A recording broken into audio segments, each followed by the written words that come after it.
and welcome. This is me, Briony Rose Smith, live from the Forbidden Library, and today we have quite the itinerary today, don't we? For one, I need to do my 100 books, because it's been 2 weeks since we've done this, so I've got a few things to add, at least 4 things. Better than a kick in the teeth. I promised last time that I was going to tell you about my work sandwiches. So I have prepared 15 slides about my lunches at work. And admittedly, some of these slides are just titles and doodles, but you know, it'll be great. And then we're going to read about Pompeii for whatever time we have left after that. Yeah! Welcome everyone! Welcome Nimby! Welcome Norman Size Phantom! Welcome any lurkers! Welcome any Varders! Welcome, welcome, welcome, welcome. Let's get started on this. Why does this say 365 when it should say 265? 267. Should we get the comic books out of the way first? I realized something. I was just looking over this list just on the when we were on the wait screen. So one of the things I did read is the Sonic DC comic book cover came out. Where is it? Hey, so DC issue number 2, but I can't see issue number 3 anywhere in the list. And the one I read while I was off was issue 4.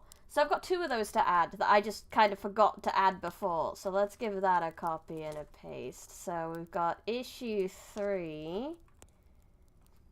Why are you not typing? 3. There we go. It is a comic, because I read too many comics. It's fine. By these guys. It is a series, and I did read it this year. So, 268 will be issue 4, which is the most recent one I read. It has Batman and Metal Sonic on the front, which is cool.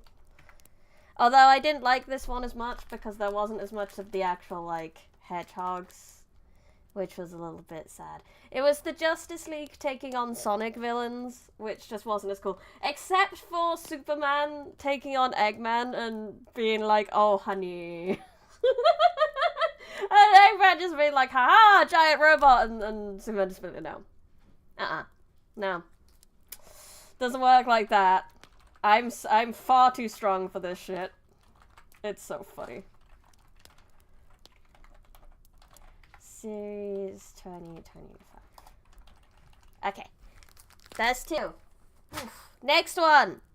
Also a continuation. 269. Nice.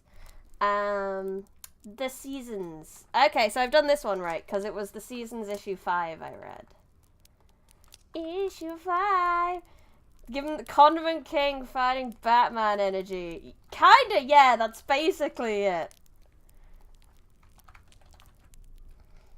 The funniest thing was, like, with the Metal Sonic bit, like, Batman took Metal Sonic down far too easily. When Metal Sonic's really fast. I don't think Batman should have been able to do it. Not without more prep. But he just kind of like grapple ropes his foot and then he's like, haha, done. Okay, that's the comic books done.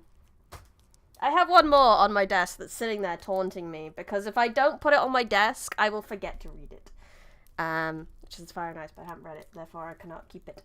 Okay, so we got some books that I read / listened to. 270 is differently Amorphous is a novel by your favorite gaming critic, Yahtzee Croshaw. Yahtzee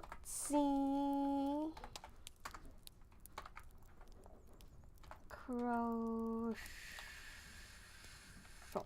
Just making sure I spell it right.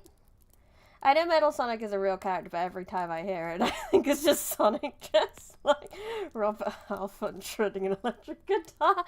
I mean, it's basically what he did in Sonic Underground. I thought you were going to say it sounds like a Digi-evolution. Yeah, he still exists. He's still going. He has a lot of books, and if you liked his kind of humor, you'll like his books.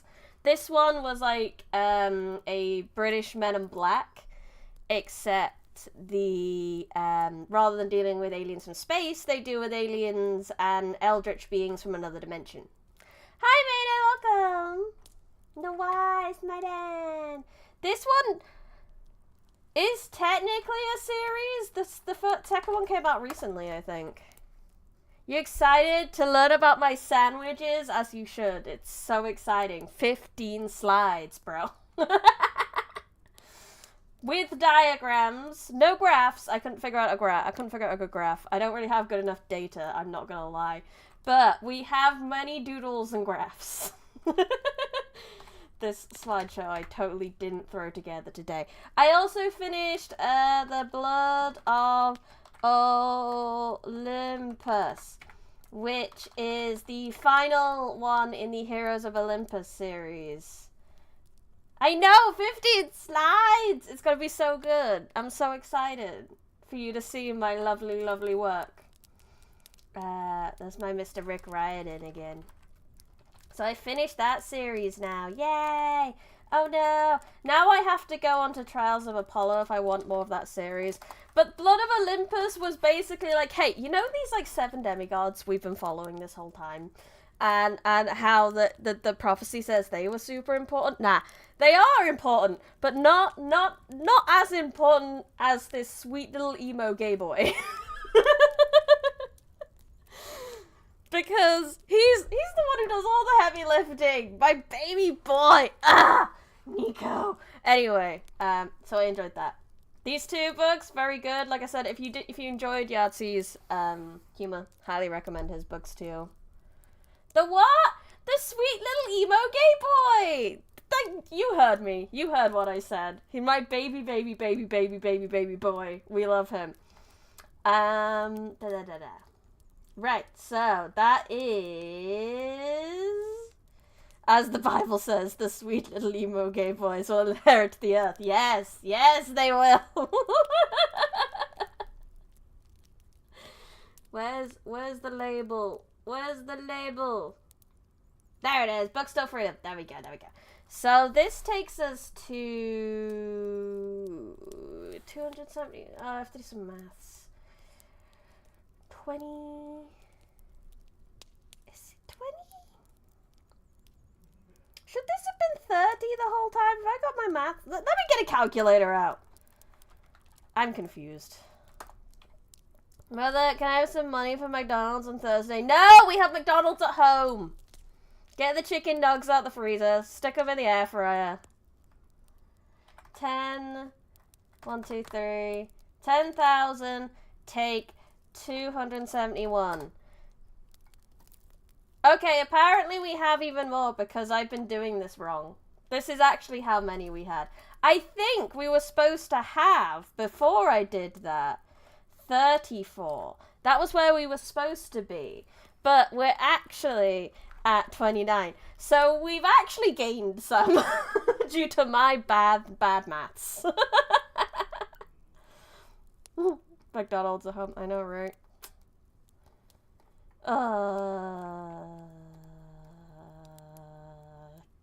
We lost some. We lost books until freedom. Fudge nuggets. It's fine though. We're gonna talk about sandwiches and everything's gonna be fine. Let's go. Boom. My free work sandwiches. A presentation about lunchtime. Are you ready?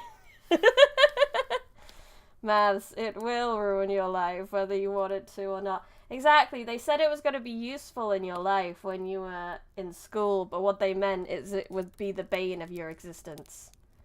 But you know what is maths? Sandwiches! Yeah! So, for context, You can't see shit. This is terrible, woman. Let me just change this up a little bit. There we go. Can we see that? This is a shit background. Why is this background like this? There we go. I can kind of see it now. There we go. There we go. Okay, so for context, I work as a hotel housekeeper now. That is my current job. I go in. I highly recommend it as a job if you are somebody who doesn't like talking to people, because you don't really have to. Most you have to knock on a door and go housekeeping, and most of the time they'll tell you to go away, which means less work for you. It's great. So you go in, I clock in, I get my list of rooms I have to clean, and then I'd clean some rooms, and then when it's 12 o'clock. It's lunchtime! Yeah! It's exciting, and I love lunch. Lunch is great. Oh god, is Gordon Ramsay a bit horrified by the horrible conditions of the hotel? Not yet. Apparently, there was a chef that we had that got fired a while ago because he thought he was the shit. He thought he was Gordon Ramsay, and used to be really rude to people. This is just gossip I've heard. I had never met them myself. So... When we head to the kitchen, this is the kitchen layout. I drew you a fig one, where you've got here, you got the hand washing bit, you got, oh, can I make this bigger? As you can see, she's very prepared for this presentation. Can I make all of it bigger? No, I can't. This is as big as it's getting. You live with it. You live with it and you'll like it! Can't wait for the time you inevitably get recognized. I won't get recognized. No one knows what I look like. I am a mystery to the world. And no one notices cleaners. I'm invisible. I'm a service person. I'm literally invisible. I get a morning. Morning. That's it. That's all we get. That's all people care. I'm invisible. Unless they need something. Unless they need an extra towel or something from me. Then I'm not. But it's like when you're being behind a counter. If you ever go into retail and you're behind a counter, you realize just how invisible you become. And people just have the weirdest conversations in front of you, and you're just like, okay, I don't exist. Okie dokie. Yeah, she's a hotel worker too, obviously. But yeah. So we have the one bit, which is where you wash your hands. Because if you're going into any kind of industry kitchen, you got to wash your hands. It's very important. And then you got 2. That's where the bread and butter is. Hi, Goober! What type? We're getting there, Goober. We're getting there. We're talking about... So when it's lunchtime, we go to the kitchen. So I've got to show you what the kitchen is like. 3, that's where the fillings are for your sandwiches.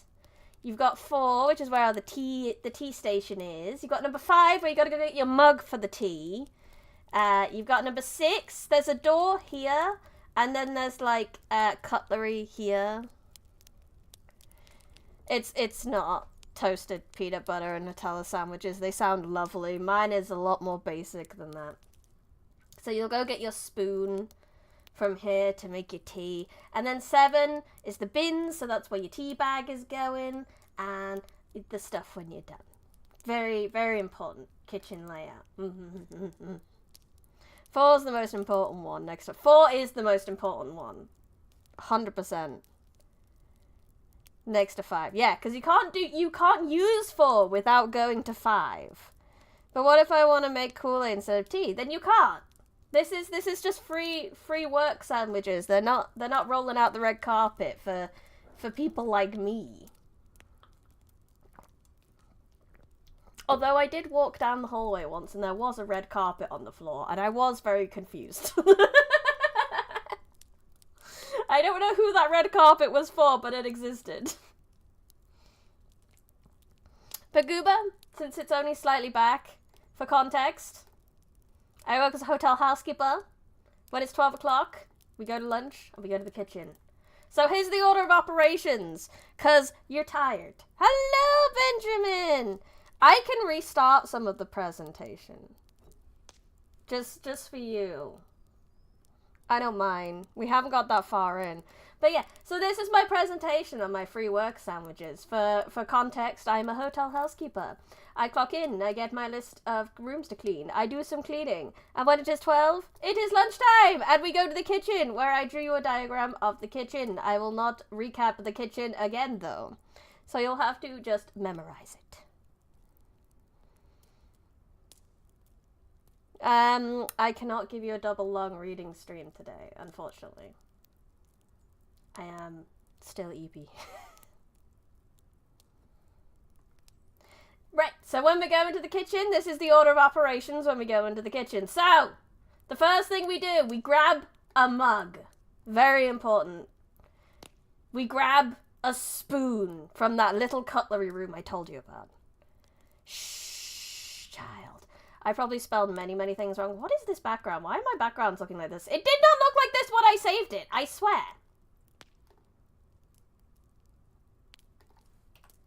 There we go. That's better.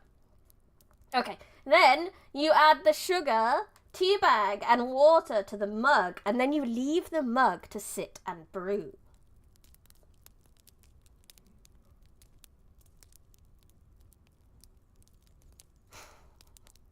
Yeah, you won't see any actual images of my work in here for obvious reasons. I didn't want to put anything even remotely doxing in, but there's many hotels in the world, so it's fine. I don't mind telling you what I do, just not where I do it. Then you grab your bread from the bread station, then you butter the bread.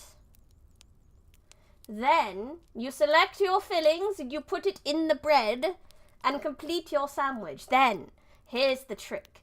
You go to the hand washing station and you get the paper that they use to dry your hands. It's long and blue and amazing for wrapping up your sandwich. And then you wrap up the sandwich and put it in your bag for transportation purposes. Because you're not allowed to eat in the kitchen and you have to go to the designated break spots to go eat your lunch.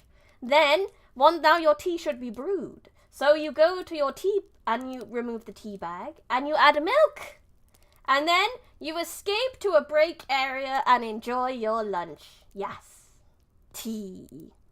Miss Brownie says, gonna be on the test. Yes. Obviously. True, but it is in Northern England, which is like half the size. Yeah, I guess, but there's still a lot. Still a lot of hotels.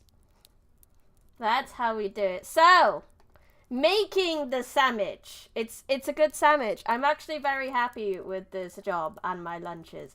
I'm spending a lot less on my weekly shop for lunch now because I'm having it at work. So, the bread. I drew a lovely picture of the bread. It is white and brown bread is available most of the time. There are times when the kitchen is disorganized and they haven't put the bread out yet, but luckily I've always been with someone who's worked there for a while, so they know where the bread is anyway, so they just get out the bread while I'm there. Come and stay in the Prairie Inn in town, Brian. Forward a bed type inspection. One of the ladies I worked with said she's addicted to forward a bed after this job. Tis a round piece of bread with one straight edge. This is the shape of the bread. It is nice and soft bread, and it is yummy. I would like to highlight this. We can draw while doing it. It is yummy. I like bread. Bread is tasty. Bread.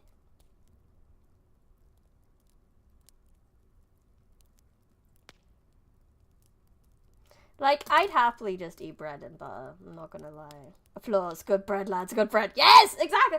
Good bread deserves good applause, and it is good bread. Taking notes, round, soft bread. Oh, bread. Bread. If your bread is black, I think it's burnt. Probably. And then there's the butter. The butter spread on bread makes sandwich less dry and more yummy. Yeah. Leads to a 75% increase in sandwich tastiness. Science and facts right there. Even better if your butter has a smiley face on it. Put crisps in the sandwich. No, I will not. Crisp sandwich. Crisp sandwich is a classic. You can't knock it, I won't lie. But, nah, put chips in. Both. Both. And then we go to the fillings. So we get this, like, great thing that has all the fillings in. And we get some grated cheese, some ham, some egg mayo, some tuna mayo.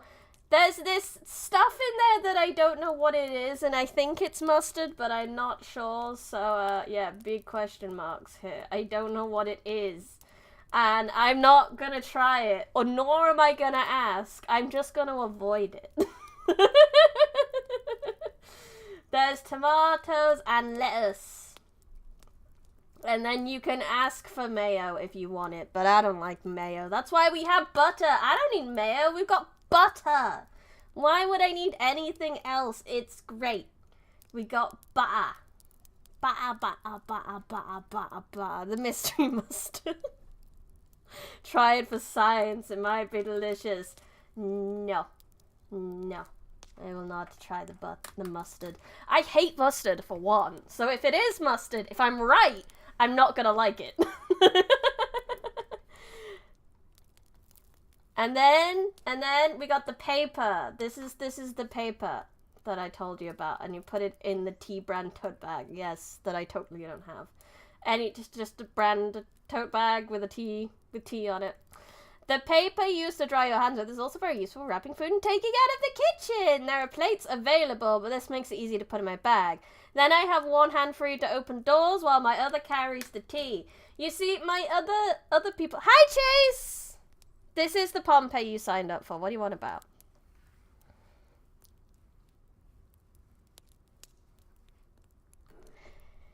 You see, there's some of the ladies, they put it on a plate and then they have their tea, but they can somehow open doors with, like, their pinky finger, and I'm just not that coordinated. Steal everything from the kitchen? No, I would like to keep my job. Thank you very much. And they're very dexterous, and they can open the doors with things in their hands, and I cannot. I'm not that skilled. I have very low dex, so we cannot do that. Have I ever showed you the sparkly pen you can use? Sparkly pen! Sorry, I got distracted.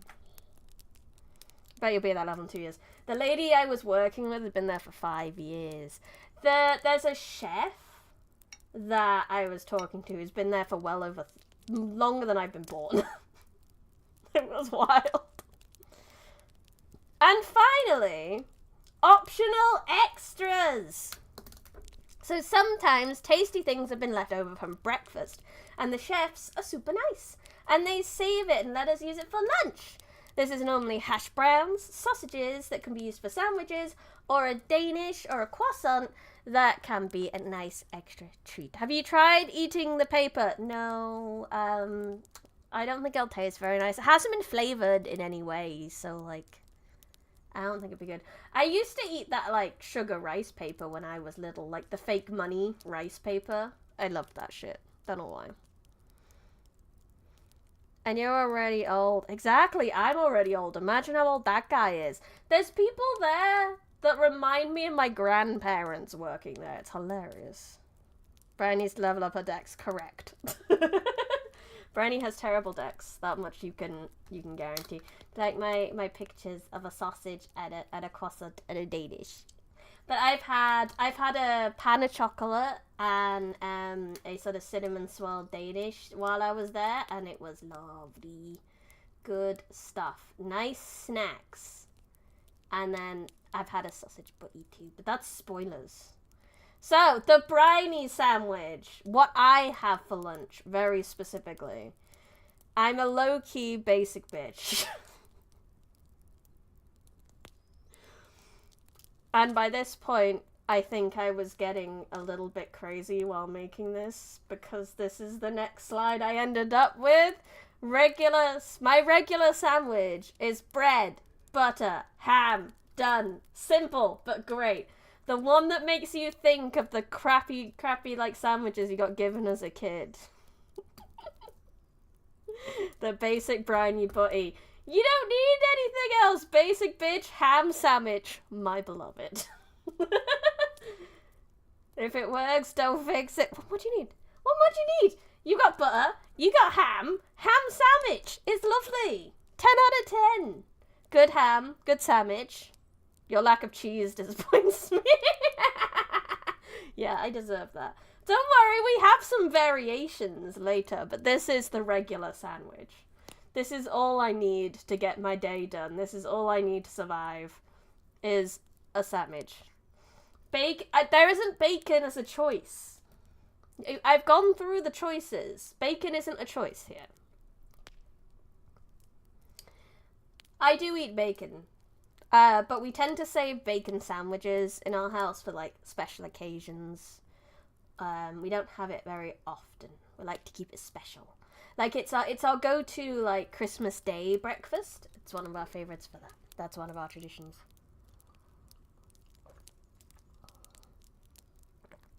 I don't like it cremated. I like it fatty. We don't put our butter in our sandwiches here in the States. Yeah, you know, guys don't do butter. Most because the butter here will kill you. Yeah, I heard you guys don't do butter. You're weirdos. Bacon is always a choice for people. If I got there early enough, snuck into the breakfast buffet, and stole some bacon, then maybe I could do it, but I feel like I'd get fired. So probably best not. Now, I have varied my sandwich every so often. I have, in fact, added grated cheese to spice it up once. I did not approve, so I went back to a normal one. I had one with just grated cheese and butter rather than ham because they were out of ham, and that made me sad. And I had one with 4 sausages one day because it was tasty. It was yummy. I know, right? You've never seen a whiter presentation than this. And they say the Brits don't like spice, da-da-da. You can like formally put this forward as evidence as white people having no taste. This is proof. Living proof.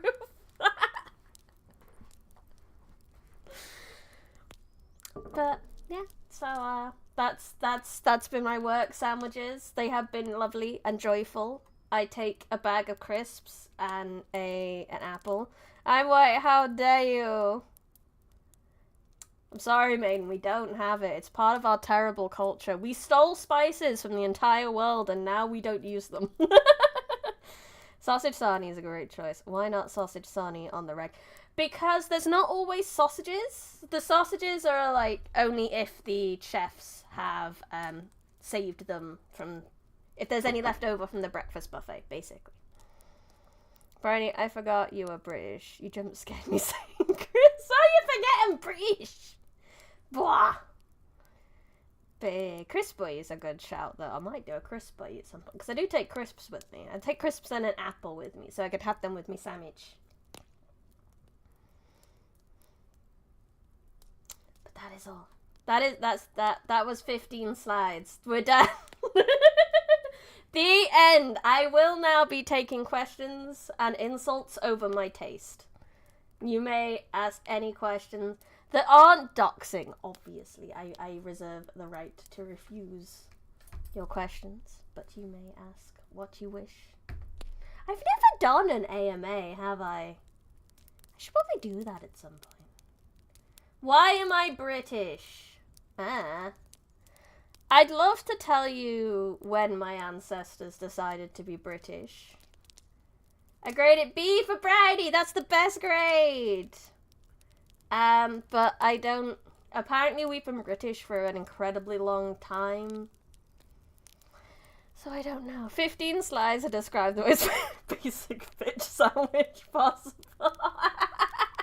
Yeah, honestly, I'm quite proud of this. I cooked this up today in a couple of hours, so I'm pretty happy with it.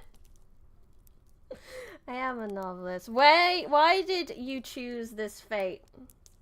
I chose to be British because then I could speak English and I don't have to be American. Have you ever heard of something called flavor? You sound like you're in need of it. No, I don't know what this flavor is of which you speak. I have experienced, actually. I think I've experienced this flavor thing. Because I like having tteokbokki, which is like Korean rice cakes in spicy sauce. It's really nice. It's really, really good. They have a cheese flavor and it's so good. Are you in a competition with Tolkien to describe things for the longest? I don't think I win because really I only described the actual sandwich in one slide. I just kind of fluffed for the rest of the slides, so I think he wins. How are you gonna respond to that, Americans? As an American, I feel. Flavor does not exist in the UK. We have flavor, which is mostly cheese, mustard, and salt. Correct. We have like batter flavor, like beer batter flavor. I guess we have fish. We like fish. My family is fully Italian. Sadly, I had to be born here in the States. Boo. That is sad. You had to be the odd one out. I kind of feel that with my family in a weird way, because most of my family came from the south of England. I mean, it should be about sandwiches, but if you have any other questions, I will take other questions. Why not?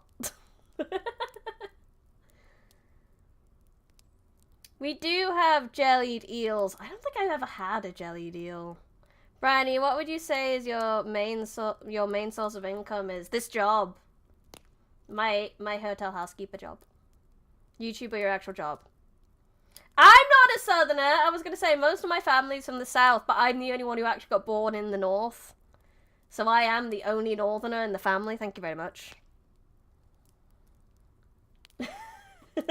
I'm not going to confirm where, but I'm just going to say the south. What sandwich should you make for lunch? This one. The basic bitch ham sandwich, because it's great. And it's wonderful. And you just can't beat it. I wish YouTube was my main source of income. I'm happy to tell you how much I do make from YouTube. Probably make around... Because I can't actually pull my YouTube income every month because I don't make enough for the banner. So I think I get about 50 quid a month from YouTube. But you need 60 to actually take it out into the bank. So I usually end up having to wait a month every time. 2 months. Every 2 months we get paid from YouTube. Your mum's parents' side were born in Germany and Poland. Oh, you're international! My family history is really, really, really, really, really fucking British. Like, a lot of people I know, like, they could say that their families came from France or all sorts of other places, but no. My dad's side especially has researched it, and I am very, very, very, very British.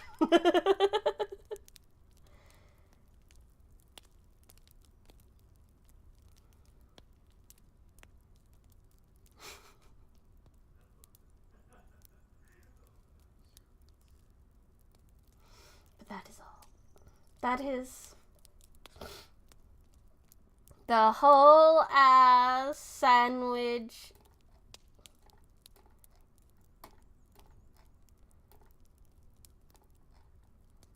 Presentation. I hope you were all making notes. Da da da da! Does that say come up for you guys? No. Wonderful. Let's save my doodles. Yeah. Save. Gone.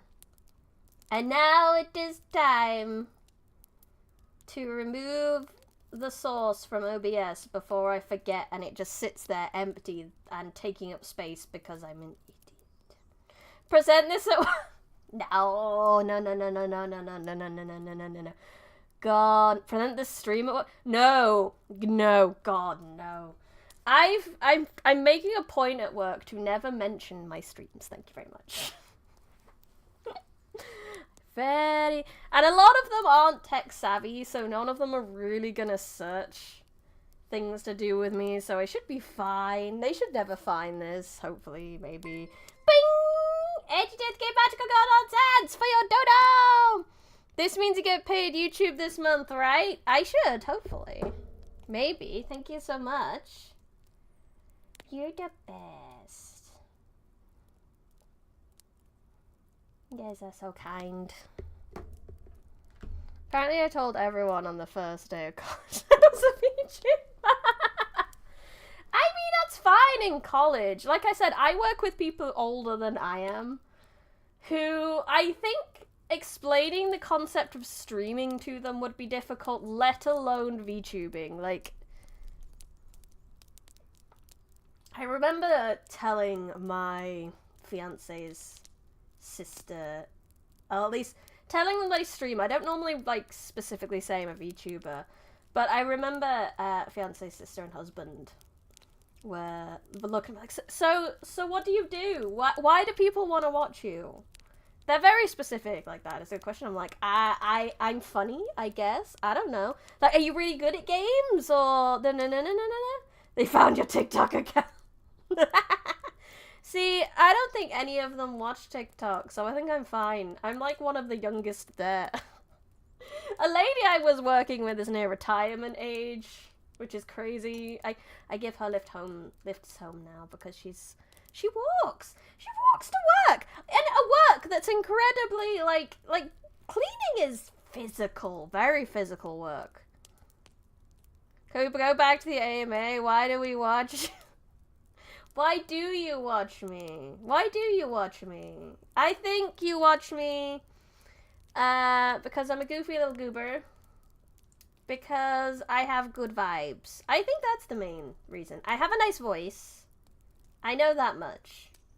I've always been somewhat complimented on that. And I have good vibes. And I'm a positive person.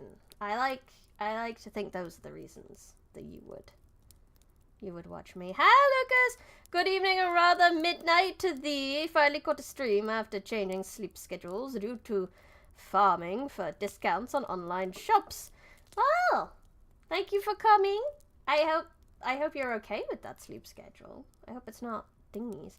I think part of it is Stockholm Syndrome. For you, Chase, specifically, yes. You have been here so long. You and Normal Size Phantom, I think, are the oldest two in the chat that have been here the most. Someone asked me if I was Filipino. I watch YouTube, literature, reading, and VTuber. That way, I feel less but not writing properly. Ah! Yeah, I feel that way too. I feel like a fraud a lot of the time when I say, oh, I'm a reading and writing VTuber. When was the last time I wrote anything? She's a fraud! She's on... No, I'm calling it a big block. Also, I just have too many projects. Like, I'm trying to record the second audiobook for thingy. I've been trying to record the first Moongo book for an audiobook too. Yeah, that's my excuses. I'm sticking to it. I'm such a fake. 1, goober. 2, voice. 3, vibes. 4, positivity. 5, Pompeii. 6, crochet. 7, Pompeii. 8, British. 9, Pompeii. Sadly, being northern is a minus. Oi! We're better! We're better! We are premium Brits, us northerners, actually. But plus 8, still pretty good, sure. Solid Briony. True, it's like a train wreck. You should stop being constant.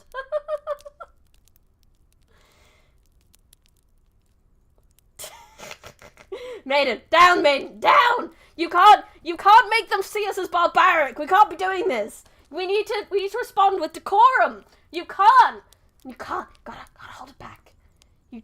We are premium Brits. Premium Brits. Which one's Yi Sang's book? Bad man, down man. Hello, Chopsticks, Pompeii sandwiches. You missed the sandwiches, Chopstick. I did a presentation about the One second. Got a banner thing. There we go. About the sandwiches I get at work. Because Because I said I would, and I did it. I did it. After Xenoblade, British voices are normal. A lot of fantasy things all have British voices now. It's been hilarious in Final Fantasy XIV.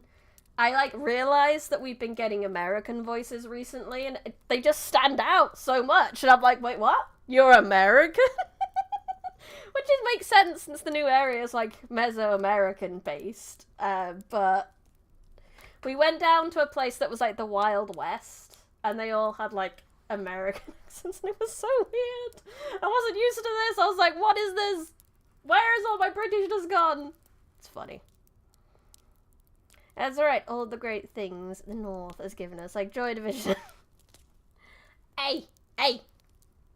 The Beatles! The North's giving you the Beatles. Everyone in Liverpool. The North gave you the opening to Kaiju number 8, thank you very much. Youngbloods from Manchester. Arctic Monkeys. And Maiden, obviously. The North gave us Maiden. How could we forget?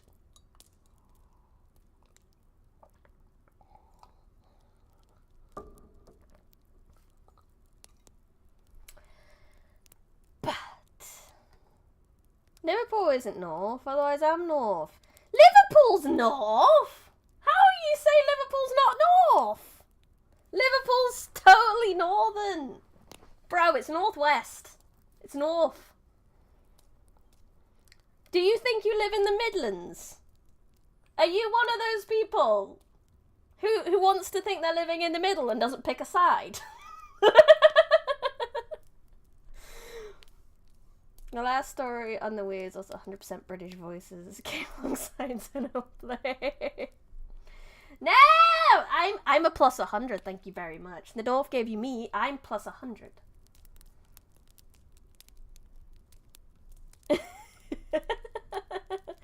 Benjamin lives in the West Mid Highlands. No, he lives in the bloody North. He's a northerner whether he likes it or not. Anyway, Liverpool is on the edge like Manx. I also was just born. I have since moved southwards civilization. It's not on the edge, it's in the north. North. It's totally north.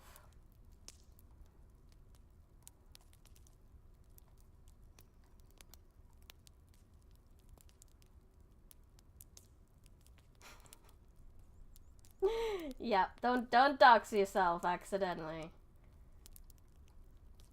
I can say that Maiden's more north than me.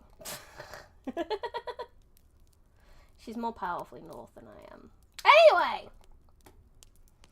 Chapter 31! You northerner now. Yeah, welcome. Welcome to the Northerner Club.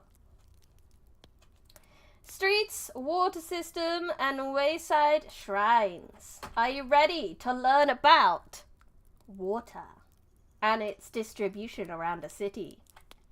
Wait, I can put my currently reading back on.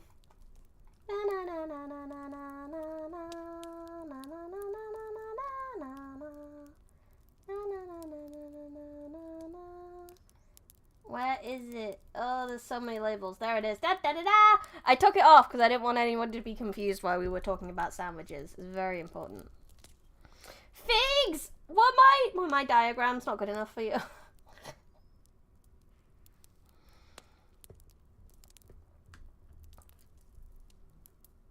Well, now we're going to learn in depth about what this city was like before the disaster. Yeah. We're going to learn about them streets, water systems, and wayside shrines. The streets of Pompeii vary greatly in width. The widest is Mercury Street, the continuation of which, near the Forum, has a breadth of nearly 32 feet. Next comes Abadanza and Nola Streets, the greatest width of which is about 28 feet. The other streets and thoroughfares vary from 10 to 20 feet. With unimportant exceptions, broad and narrow streets alike are paved with polygonal blocks of basalt, which in laying were fitted to one another with great care. On both sides are raised sidewalks with basalt or tougher curbing. The sidewalks in some places are paved with small stones, elsewhere are laid with concrete or left with a surface of beaten earth. As there is no uniformity, the sidewalk varying in front of adjoining houses, it is clear that the choice of materials was left to individual owners of abutting property. The limits of ownership are often designated by boundary stones laid in the surface of the walk. Oh, I see. So you would own the little bit of path in front of your house, and it would be up to you to maintain that. Broad ruts worn by wheels are seen in the pavement, shallower in places where the basalt flags, cut from the lower stratum of the stream of lava, are particularly hard, deep wherever the blocks quarried near the surface. Only the principal streets were wide enough to allow wagons to meet and pass. Elsewhere, drivers must have waited at a corner for a coming team to go by. It seems likely that driving on the street of the city was forbidden, wheeled vehicles being only used for traffic. People who wished to ride availed themselves of litters. Didn't have hoers in ancient Rome. The invention of the hoe is the weirdest thing I've ever heard, honestly. Keep it up with the Julius by getting 2 slaves to sweep your path. Yeah! At various places along the thoroughfares, but particularly at the corners, large oblong stepping stones with rounded corners were set in the pavement at convenient distances for those wishing to cross. The surface being on the level with the sidewalk, the number varied according to the width of the pavement. In the broadest street, as many as 5 were used. They were arranged always in such a way as to leave places for the wagon wheels. It is not difficult to understand how Pompeii drivers guided their teams past them. Draft animals were attached to the wagon by means of a yoke fastened to the end of the pole. And as there were no tugs or whippletrees, they had a greater freedom of movement that is allowed to modern teams. It is not to be supposed that so complete a system of paving existed from the beginning of the city. Some light is thrown on the period of its laying by 2 inscriptions. One, which is this big bit, EXKQUI, cut in the edge of the sidewalk west of Insula, IXIV, the other KQ in the pavement between the 2nd and 4th insulet of region 7.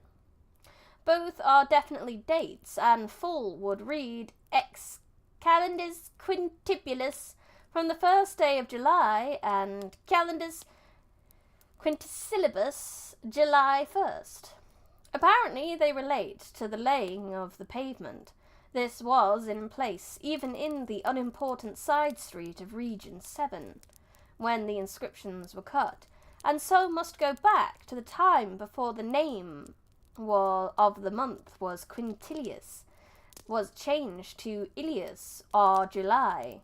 Pompeii was paved, therefore, before 44 BC. Hello, Kevlar! Unfortunately, you did miss the best part of the stream. You did miss the sandwiches. That's okay, you can go back to the VOD. Yeah. Absolutely flawless. Like, why would that ever be incorrect?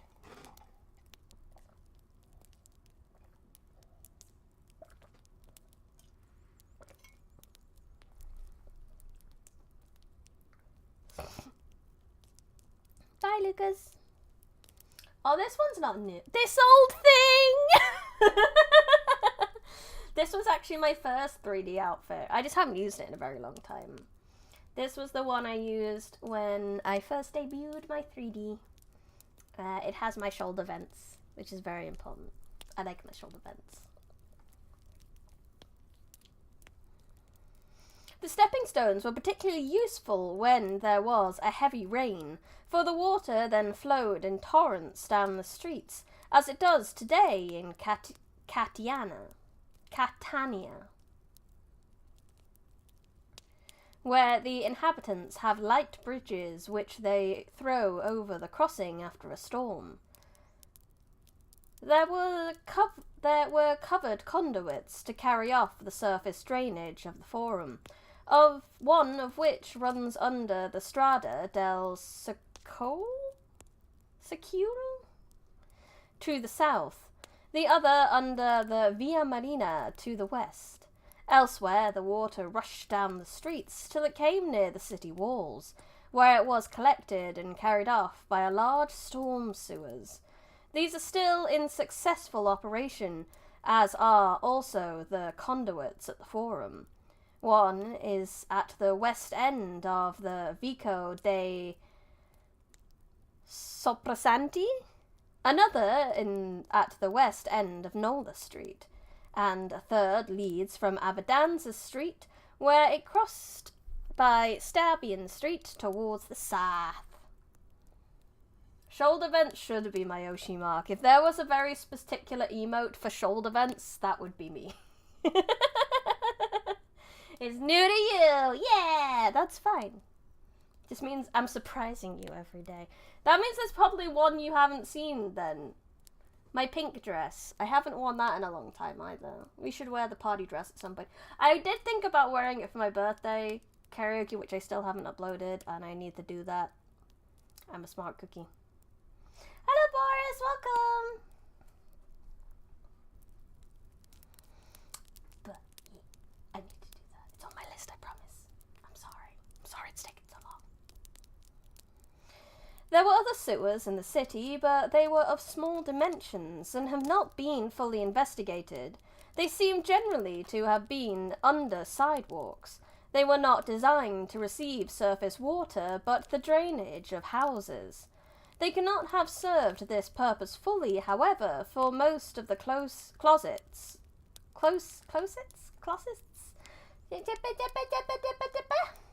were connected not with the sewers, but with cesspools. After the lapse of more than 18 centuries, the visitor at Pompeii will distinguish at a glance the business streets from those less frequented. The sides of the former are lined with shops. Along with the latter are blank walls broken only by house doors, with now and then a small window high above the pavement. The greatest volume of business was transacted on the two main thoroughfares, Stabian and Nola Streets. Next in importance were Abadanza Street, leading from the Forum toward the Sarno Gate, and the continuation of the Augustales Street from the north end of the Forum towards the east. First in the list of quiet thoroughfares is the broad Mercury Street, along which were many homes of wealth. The north end of it is closed by the city wall. That is true. I should do Chibi Briony again at some point. She deserves some light. The closest we got was Maiden's collab. You've been awake since 3 a.m.? Boris, go to bed! But I suppose at this point you want to stay up and then, like, try go to bed at a decent time and reset your clock. Oh, that's the worst. I hate it when you... I hate being in that situation. It's awful. May you sleep good tonight and get your sleep schedule back on track. Yeah, maybe we'll do a series that isn't Twitch. Because the only reason I haven't used it is because of Twitch. I'm a bit too scared to use it as Twitch. I send a croquet mallet. I get a croquet mallet to send Chibi Brownie across the library. Yeah, maybe we do a YouTube only stream and then we can get the chibi out. You took your little sister to the airport this morning after a week-long visit. Oh, that's fair. You're a good big bro. Especially doing it stupid o'clock in the morning. My family would have told me to piss off. That's a lie. My dad would have done it. Because my dad bends over backwards for his family a little too much. I wouldn't have asked him though, because I know he would do it. I won't want him to. Pop should get some. I can hear birds starting to chirp. That's probably a good idea. Don't stay up all night. Don't stay up all night. Hopefully this bores you to sleep. This is great sleepy text reading. It's wonderfully dry and boring. Not boring. I think I'm learning things, but you know, some people might find it boring. There were many fountains along the street of Pompeii, most of them at the corners. They were fed by pipes connected with the water system of the city. The construction is simple. A deep basin was made by placing on their edges 4 large slabs of basalt, held together at the corners by iron clamps. Above one of the longest sides, usually near the middle, is a short, thick, standard one of the same stone, pierced for the lead feed pipe, which threw a jet of water forward into the basin below. On the opposite side is a depression through which the superfluous water ran off into the street. Most of these standards are ornamented, but with reliefs, roughly carved but effective. An eagle with a hare in its beak, a calf's head, a bust of Mercury, a head of Medusa, a drunken Silenus. Oh, there's a fig. There's a fountain.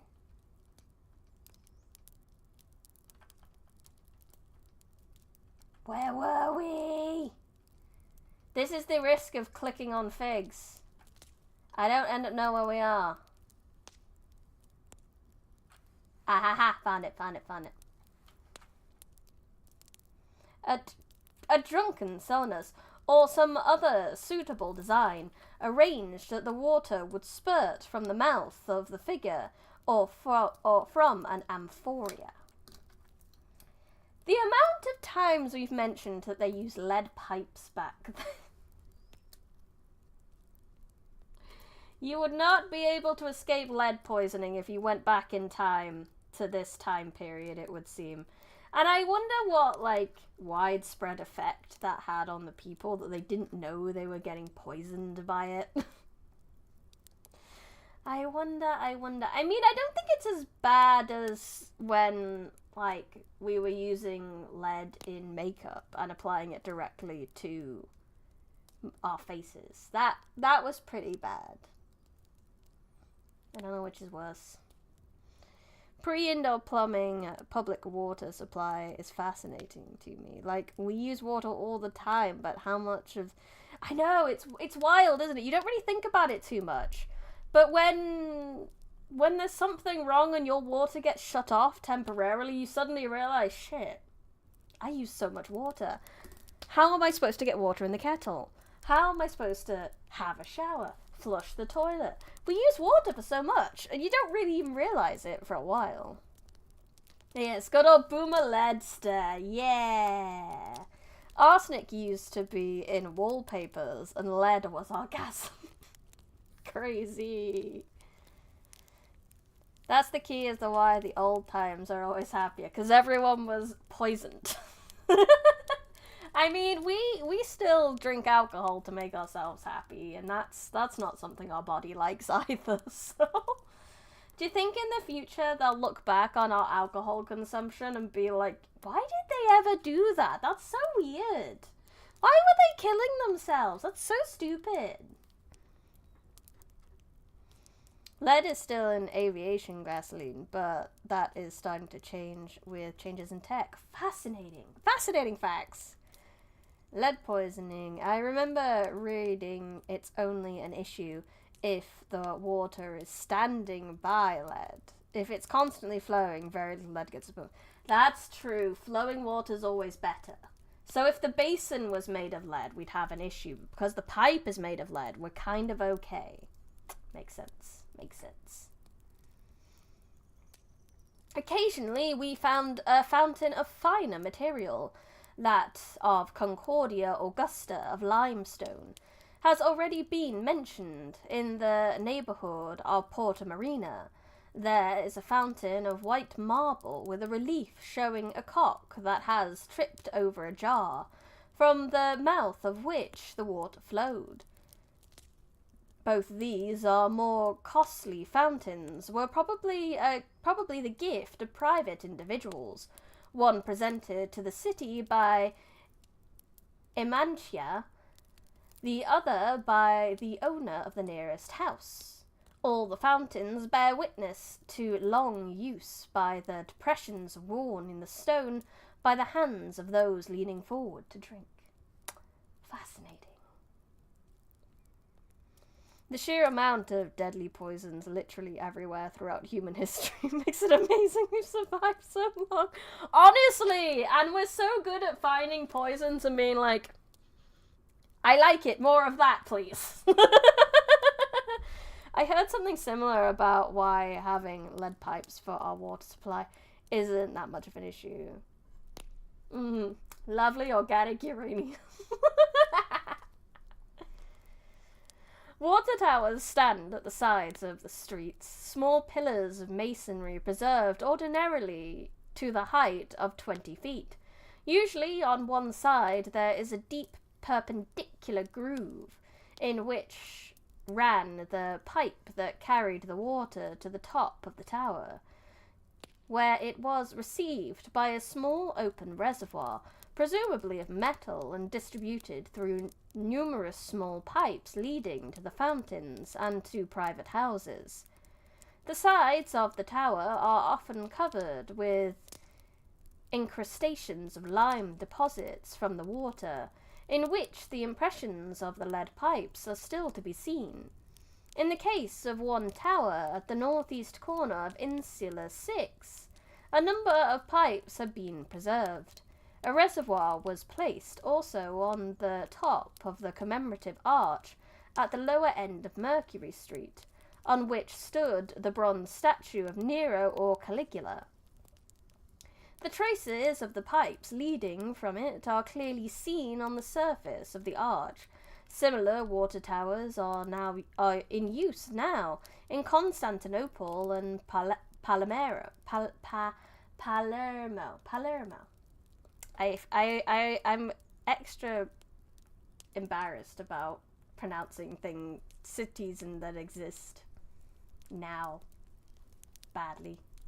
Having been introduced into the latter city, it would seem, by the Saracens, who very likely took their water system from that of the Turkish capital.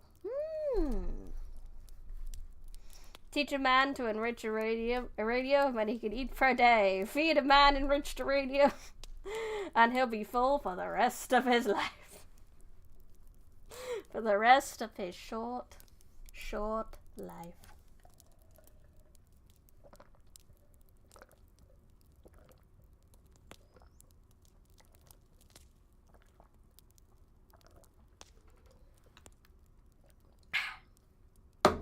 Tea is gone.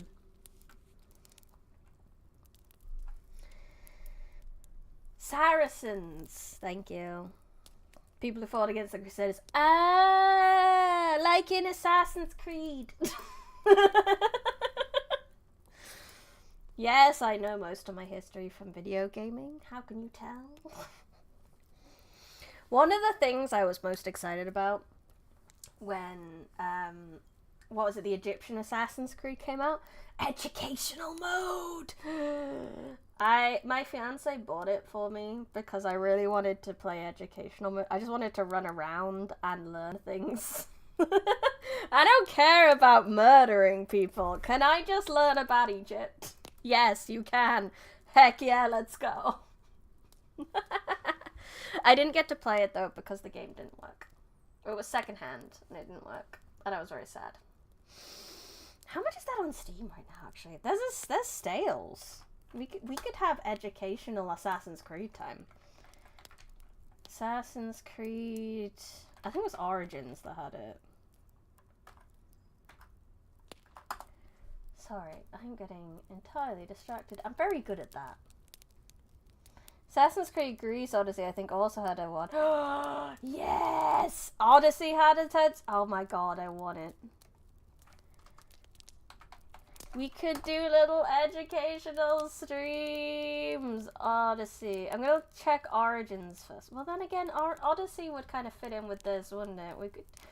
I've been looking for something that we could potentially do some guerrillas of. Knowledge is the most powerful weapon, next to knives and thermonuclear weapons.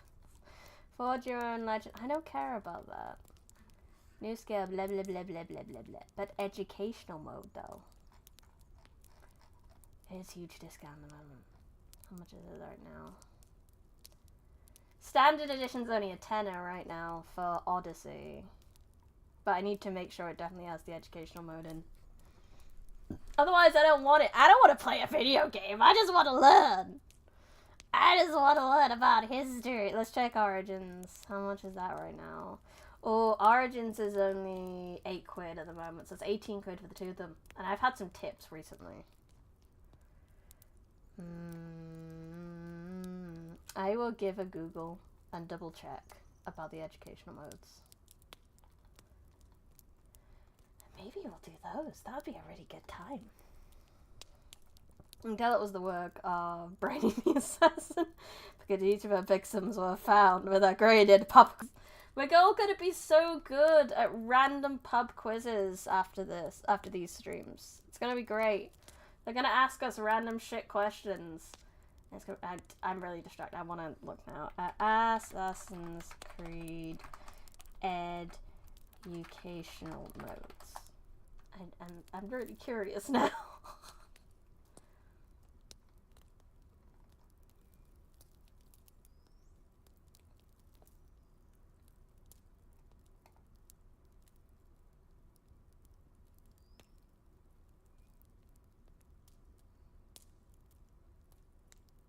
Oh, so Odyssey, Origins, and Valhalla all have Discovery Tour mode.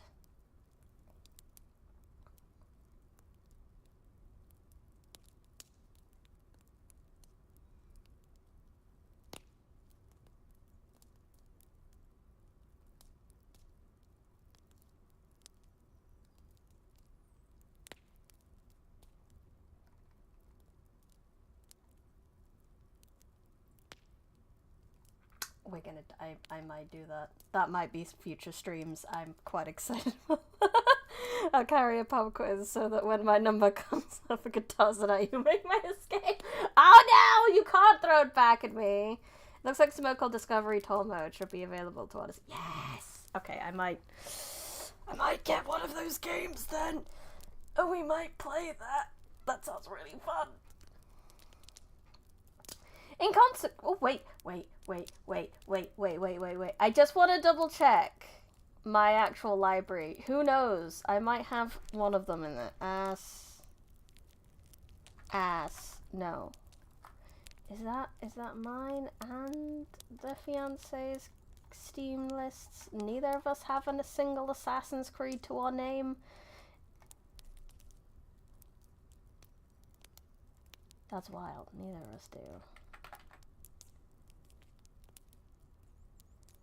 Huh. Neither of us have a single Assassin's Creed game on Steam. Wild. Anyway. In consequence of these arrangements, Pompeii was well supplied with water. There were flowing jets in all houses except the poorest, and in some the amount used must have been large. In the house of the Veti there were no less than 16 jets. In the house of the Silver Wedding, 7, and an equally generous distribution is found in many other of the more expensive private establishments. Large quantities of water were used also in the public baths. The water pipes were made of sheet lead folded together a transverse section showing the shape of a pear. There, they were of all sizes according to the pressure. The flow of water was regulated by means of stopcocks, much like those used today. I love how we're on stream 10. We're 37% of the way through. Across the street from the baths, near the Forum on the west, is a deep reservoir of which we give the plan. This plan over here. It is built partly below the level of the sidewalk and measures about 50 feet in length and 13 in width, being covered by a vault. In the south end is a window reached from one of the stairways where the reservoir was filled to the bottom of the window. It contained not far from 95,000 gallons. There were two outlets. One was at the level of the floor, closed by means of a bronze slide. The grooves in which the slide worked are preserved. These must have been used only when the reservoir was cleaned. The other outlet was placed about 3 feet above the floor, so that the water could be drawn off without disturbing the bottom. On the flat roof there were rooms arranged of which cannot be determined. That is a lot of water. Just a wee bit. Just a wee bit of water. Similar reservoirs are found in Constantinople, designed to furnish a supply of water in case of siege. Such may have been the purpose of our structure, which seemed to have been built in the early years of the Roman colony. The residents, remembering the hardships of the siege of Sulla, may have thought it necessary to make provision against a similar strait in the future. The source from which the city received its water supply has not been discovered. Evidently it did not draw upon the sources of the Sarno.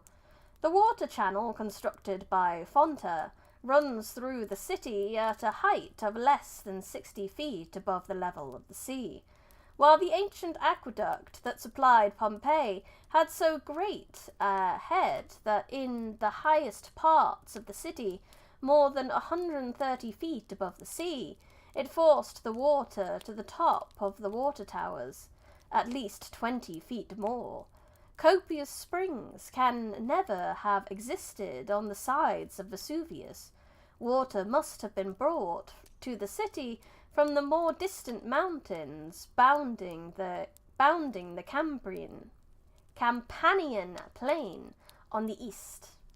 Wow, so the water had to come a long way then. We can hardly believe that the construction of a water channel for so great a distance lay within the resources of so small a town. We find, however, the remains of a great aqueduct which, starting near Avellino, a dozen miles east of Nola, skirted the base of Vesuvius on the north, but extended westward, furnishing water not only to Naples, but to Puteoli, Baiae, and Misenum. The ancient structure drew from the same springs and followed substantially the same route as the new aqueduct, which since 1885 has been bringing water to Naples. No inscription in regard to it has been found, and there is no reference to it in ancient books, the remains of which, the longest section known as Ponte Rosi, Red Bridges, may have been near Naples, seems to indicate two styles of construction. Extensive repairs had been made after the aqueduct had been partly destroyed, but up to the present time it has not been possible to determine the period to which they belong. The water system of Pompeii goes back to the time before the founding of the Roman colony. This is evident not only from the arrangements of the older baths, which contemplated a freer use of water than could well have been provided by cisterns, but also from the existence of 3 marble supports for fountain basins, which, as shown by their style of workmanship, the use of Oscan letters as mason marks, and their relocation in pre-Roman buildings, the Temple of Apollo, the Forum Triangular, and the House of the Faun, belonged to the earlier period. If we may ascribe the building of the great aqueduct to the time of peace and prosperity in Campania, between the Second Punic War and the Social War, and suppose that Pompeii, joining with other towns in its construction, was supplied by a branch from it, we have a simple and highly probable solution for the problem. Nothing in the character of the masonry requires us to assign the aqueduct to a later date. Okay, potentially dumb question. At the office, where do you get your water from? The large jug thing. The water cooler? The water jug? I don't know. The water dispenser? Usually just from the sink. We don't normally have those. There's some places have those, but we just get water chiller. Water chiller is also a good one. Or just, straight from the tap normally.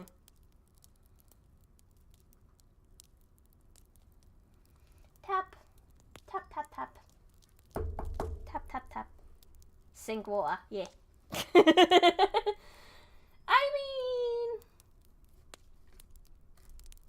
Yeah.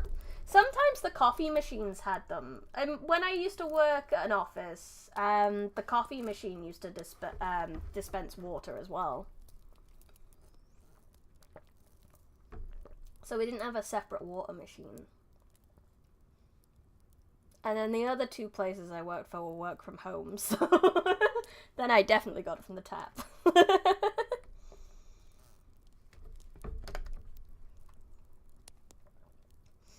The shrines along the streets, with few exceptions, were dedicated to the guardian deities presiding over the thoroughfares, particularly the gods of street crossing, les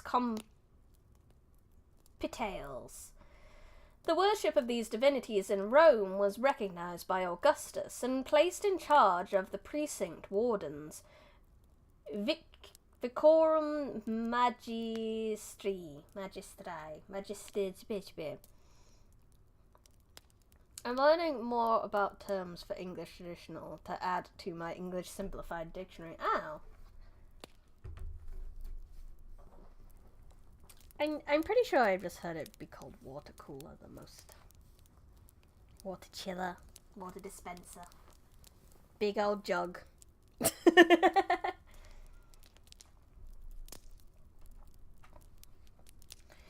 Who were to see that the worship of his guardian spirit, genius, was associated with that of the lares at each shrine.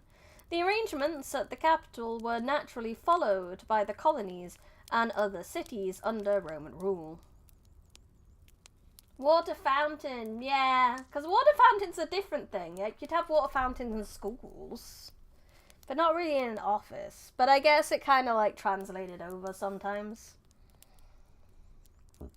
At Pompeii, the shrines of the street gods differ greatly in size and character.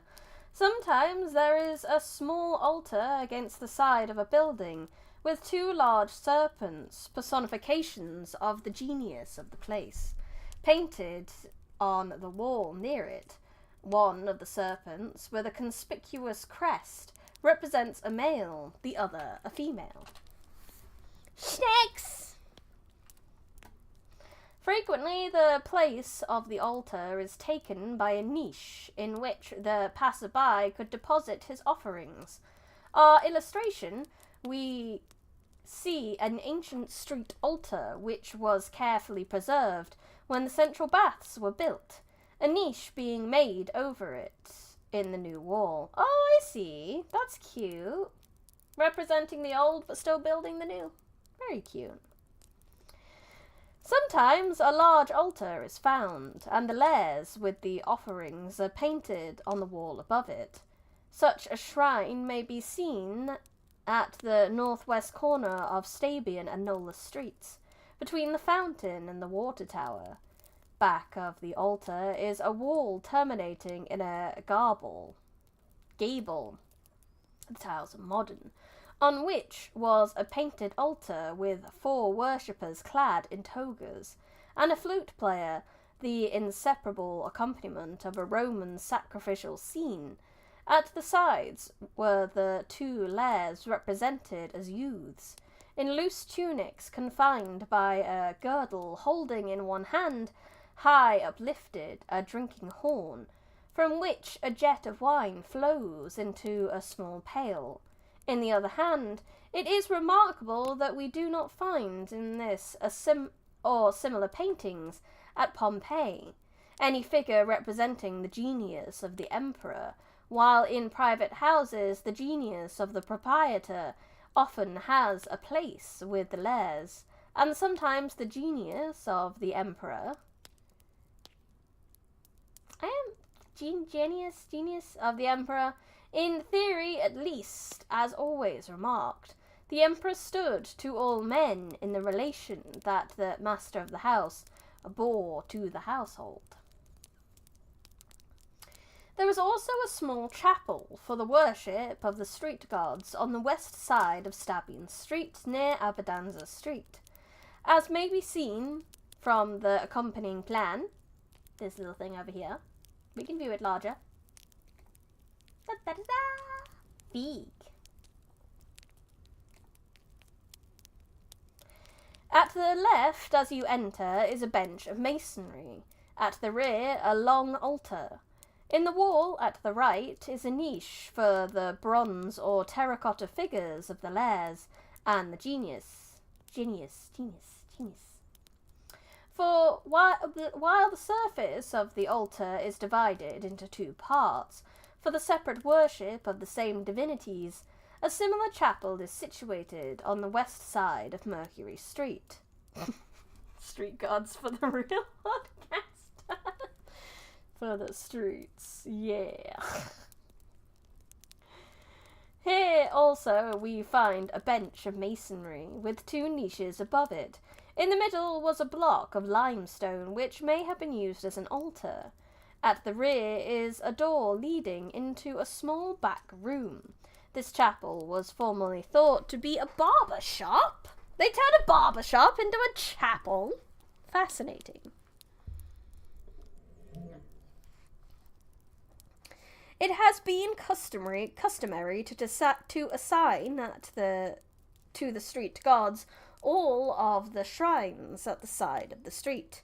Occasionally, however, other divinities were thus honoured, and the only street altar found with an inscription is consecrated to a different deity.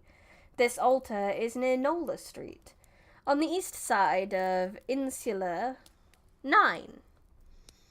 On the wall above 2 cornucopias are painted the words Salute Sacrium. Sacred to Salus, the goddess of health, was worshipped here. Near the upper end of the forum, on the north side of Insula 7, is another altar, above which is a stucco relief representing a sacrifice. At the sides of the relief are pilasters, and over it a gabble, in which an eagle is seen.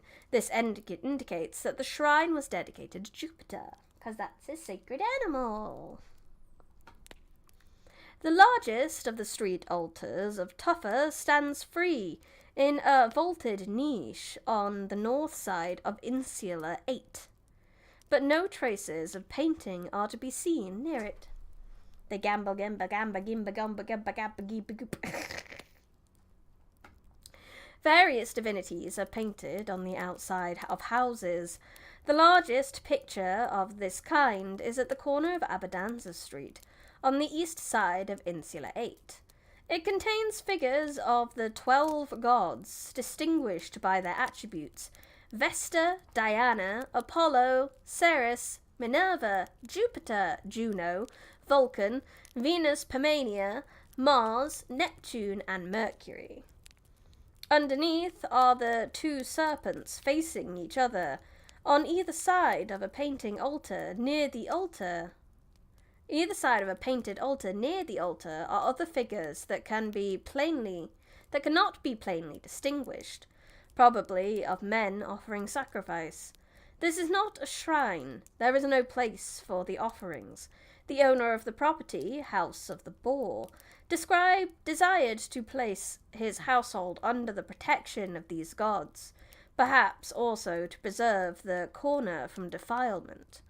We often find roughly sketched figures of single gods to the guardian care, of whom the master of a house wished to commit his interests.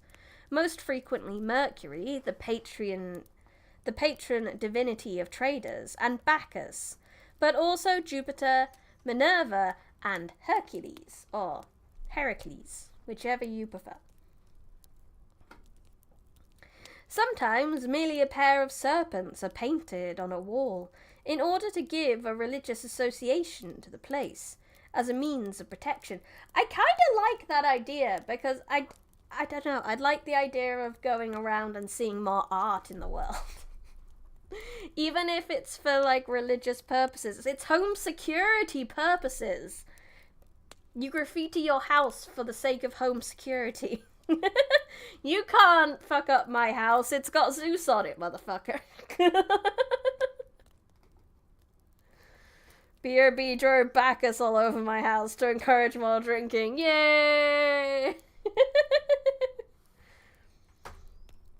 In one case, east side of Insula 7, an explicit warning was painted on the plaster besides them.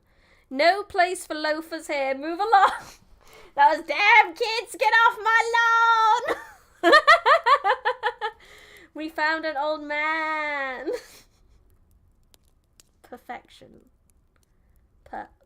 Perfection. Chapter 32. Drink.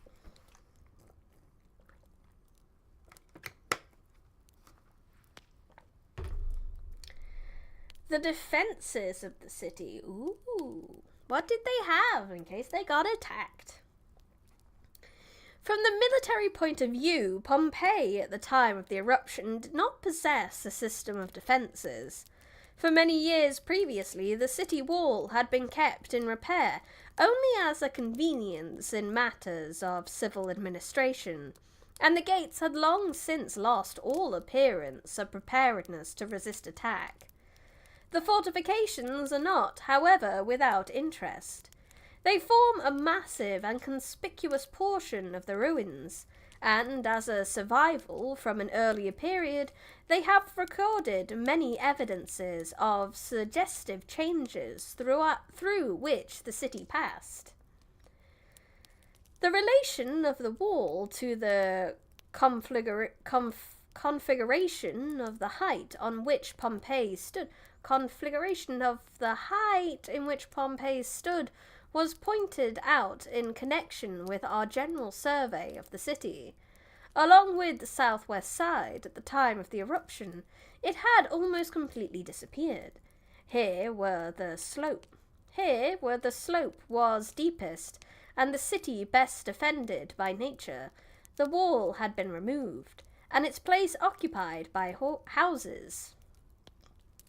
At a comparatively early date, probably the 2nd century BC, enough fragments remained, however, to enable us to determine its location with certainty. Elsewhere, the greater part of the wall is in a fair state of preservation.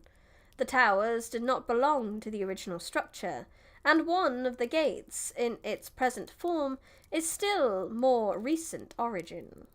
No matter how you set up your civilization, you will always have to deal with pesky kids on your lawn! Yep. Some things never change. Humans don't change. We are still but human.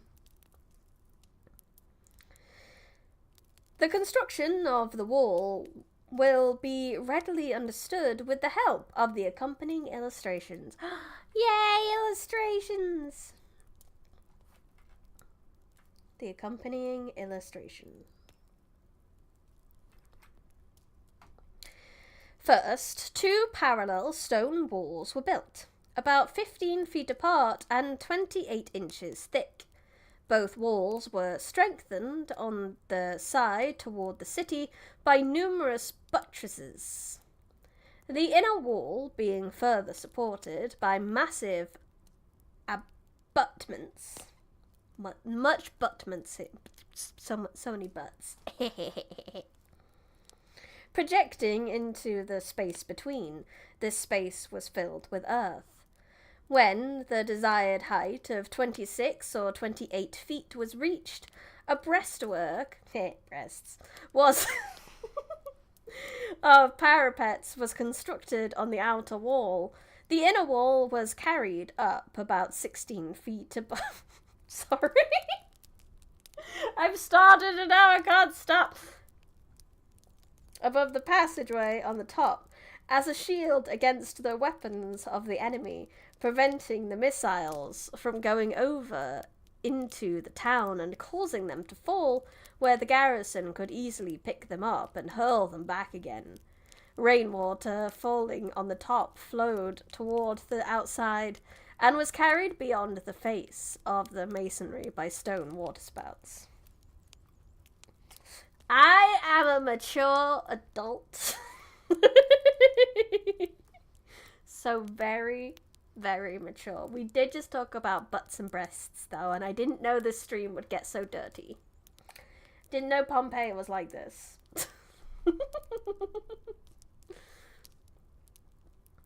For additional strength, there was heaped against the inner wall an embankment of earth, which still remains on the north side, between the 10th and 12th towers. At the right of the Herculaneum Gate, the place of the embankment and of the inner wall was taken by a massive stairway, leading to the top.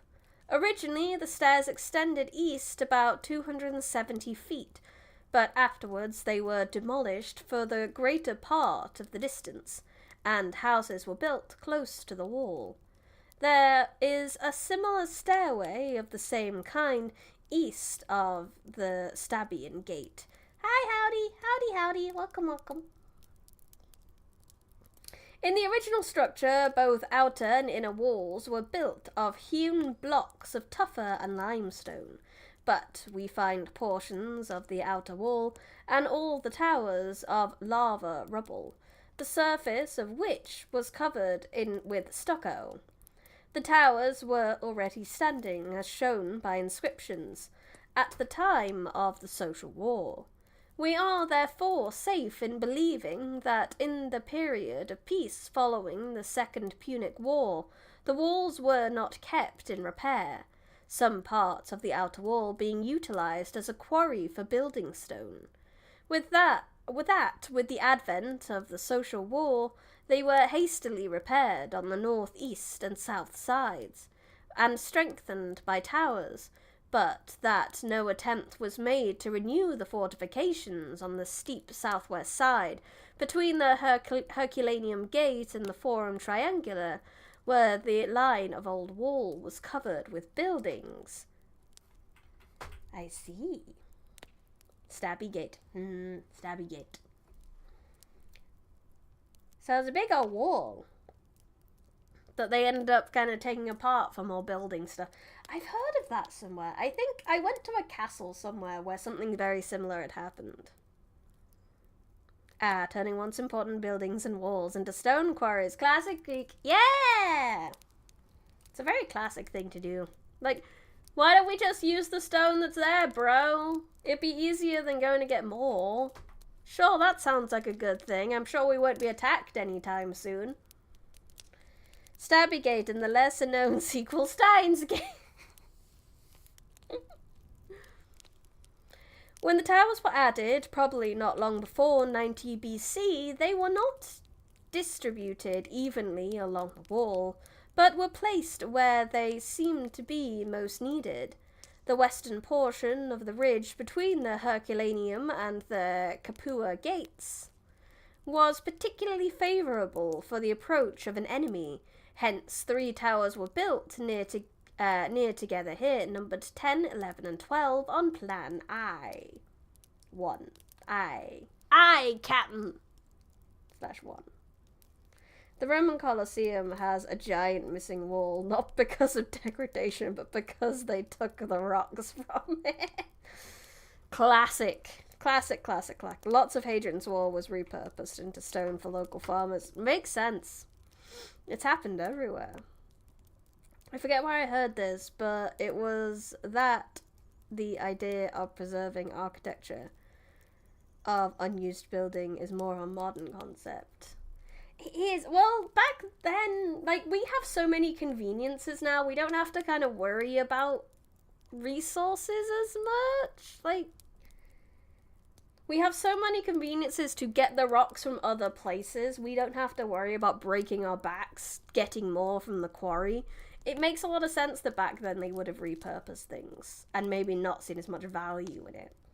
Especially if they look at it and all they see is a remnant from a war, potentially. Or if it's a big castle or something, maybe nobles that they know don't deserve it anyway. And they're like, well, I'm a working lad, I need that. That there were once 2 additional towers beside the 10 that have been enumerated. Oh wait, does I hear? I think I got distracted when I said Plan I, Captain. Another part of the wall, especially exposed, was on the south side, where the height covered by the city slopes gradually down to the plain. And we find 5 towers with comparatively short distance. 2 east of the amphitheatre, the other 3 further south. On the north side, between the Capua and Sarno gates, the slope is steeper, and 2 towers were thought to be sufficient.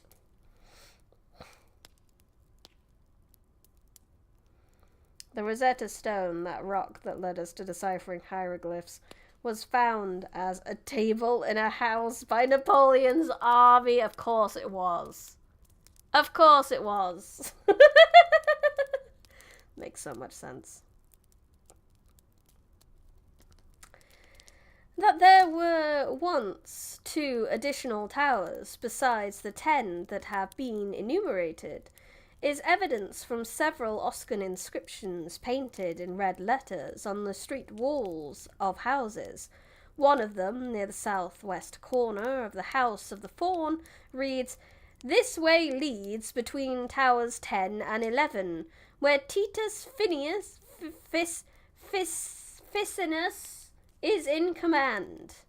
The street referred to runs between the 10th and 12th insulate of Region 6, directed to the city wall. Two others refer to a Tower 12 near the Herculean Gate.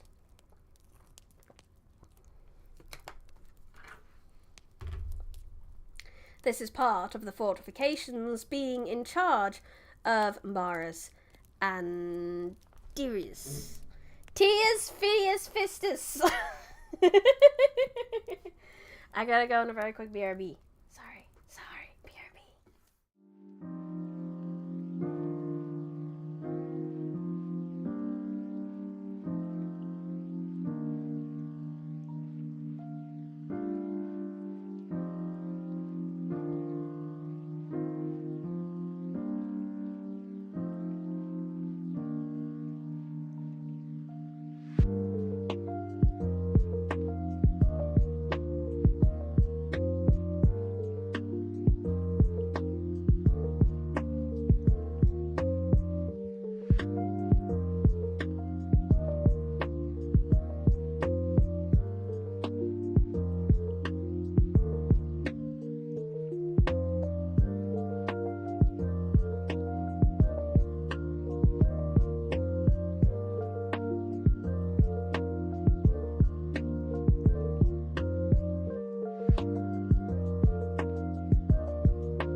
Sup?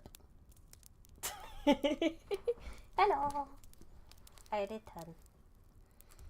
Oh yeah, I was out stealing some bricks.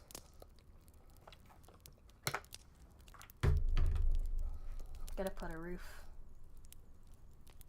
on the shed. I don't know. Soup. Okay. Wait. Yeah, Martyrs Adirius. In a fourth inscription, we read, "This way leads between the houses of Marus Castrisus and Marus Spurnius, where Vibus Seximbrius, that's me, Seximbrius is in command. Everything ends in us's. Us.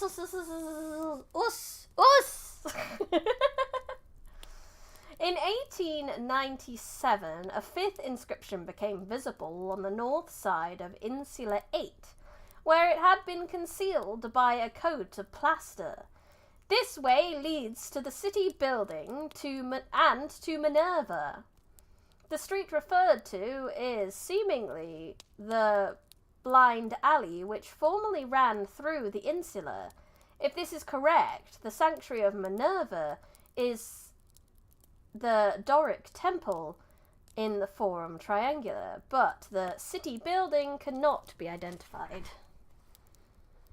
Suddenly, the biggest dickus jokes from Monty Python don't seem so ridiculous. They're not! Everyone had those us's. Us ending names are masculine. Your name would be Briony Rose Smith. We would have A's. A. That's what we have. Briony Rose Smith. The 5 inscriptions evidently date from a siege of Sulla. They were intended for the information of the soldiers belonging to the army of the Allies, who were quartered in the city to assist in its defence. At this time there must have been 12 towers, that near the Herculaneum Gate being reckoned last the enumeration as in Plan A.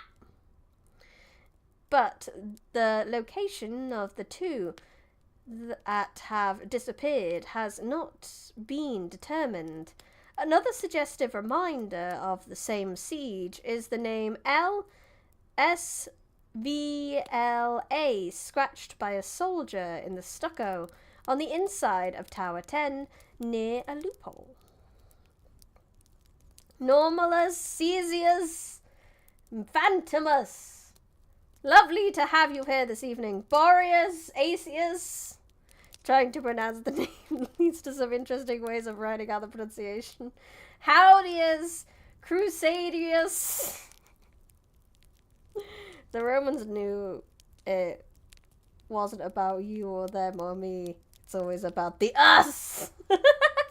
Only if you're a man, though. Benjaminus Tius. Brainia. Rosia. Smithia. The towers, which measure approximately 31 by 25 feet, were built in 2 stories, with strong vaulted ceilings. The floor of the second story was on a level with the top of the wall, and over this story was a terrace with battlements, as shown in this fig. The roof seen on the 2 towers in this fig. Oh no, I clicked on too many figs! I actually think we went backwards then. Yeah, we did.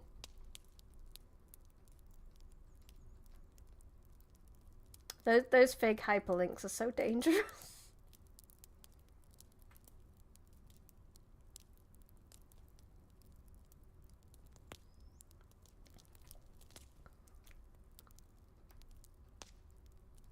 Yeah, we're in defense of the city. Found it!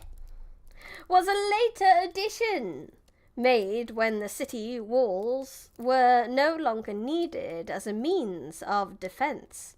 Stairways on the inside gave ready access to the tower of the ready access to the lower part of the towers, which could be entered from the city by the door in another fig that I'm not clicking. Opening on the embankment. On the outside were loopholes. She needs water. She's dying.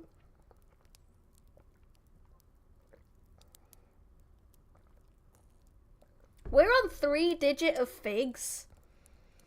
And we're not even halfway through this book.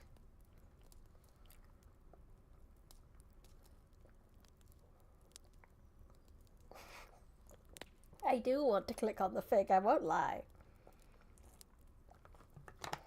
I won't lie, I want to click on it. Oh, we've seen that one. That's okay, I know what that one is. I did it, figgy pudding. Below, at the right, was a sally port, placed thus, in order that the soldiers, when rushing forth, might present their shields to the enemy, leaving the right hand free to use with offensive weapons. When returning to the wall, they would, if possible, cut their way to the sally port. Sally ho! Sally port! In the next tower to the right, so as to avoid the danger of exposing their right sides to the enemy. Screw you if you're left-handed. 4 of the gates have been evacuated. The 4 of the gates have been excavated, not evacuated. That was kind of the problem with the with Pompeii. And I hit my knee on the desk. Ow. This is fine. Cries and left-handed. I know. It's fine. That means you won't be drafted. It's fine. The Porta Marina and the Stabian, Nola, and Herculeum gates, 2 others, the Vesuvius and the Sarno gates, have been partly exposed to view. The remaining 2 are still completely covered. All bear evidence of extensive repairs, and one of them, the Herculeum gate, was entirely rebuilt at a comparatively late period. With this exception, however, they seem to have assumed their present form in the tougher period. 3 of them still retain traces of decoration of the first style on the inner parts. The different gateways enter the walls at various angles. The Stabian gate may be taken as typical. Entering from the outside at A, one came through a vaulted passage, B, about 12 feet wide, to a broad middle passage, or vantage court, open to the sky, into which missiles and boiling pitch could be hurled from above upon the heads of an enemy attempting to force the gates. Then followed a second vaulted passage, a little wider than the other, in which were hung the heavy double doors, opening outward. The projecting posts of the doors are preserved, as are also the stones on which they rested when they were swung back against the wall. The vaulting has been restored. The gateway was paved throughout, with a raised walk on the right side. On one side of the inner entrance is a well, a gorgon's head upon the curb reminding one of the protectress of the gate. On the other, the flight of steps already mentioned leads to the top of the wall. Just beyond the steps are the remains of a small building, perhaps the lodge of the gatekeeper. Here is the zoomed in fig of the gate. Very good, very good. Of the Stabian gate specifically. Sally Port is called so because it is from where you sally forth, and close infantry, tactical formations, always required right-handed soldiers, so lefties would have just have to get used to it. They would.